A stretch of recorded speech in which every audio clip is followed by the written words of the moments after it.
ദേവിക്ക് ഒരു സർപ്രൈസ് ഉണ്ട്, അത് നമുക്ക് പിന്നെ എഴുതാം. ദേവി ഒട്ടും പ്രതീക്ഷിക്കാത്ത സാധനമായിരിക്കും. എന്നതായിരിക്കും ഒന്ന് ഗസ് ചെയ്യാവോ? പേര് പറ. ആ എന്ത് സൗണ്ടിൽ പറ. അതാണോ സർപ്രൈസ്? വേറെ ഒന്നും ഗസ് ചെയ്യാനില്ല. കൈ നീട്ട്.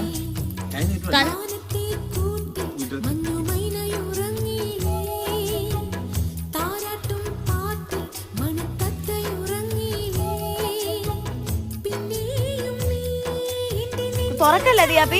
ഇഷ്ടമാണ് തുറക്കരുതേ കേട്ടോ. നിക്ക് നിക്ക് നിക്ക് നിക്ക്.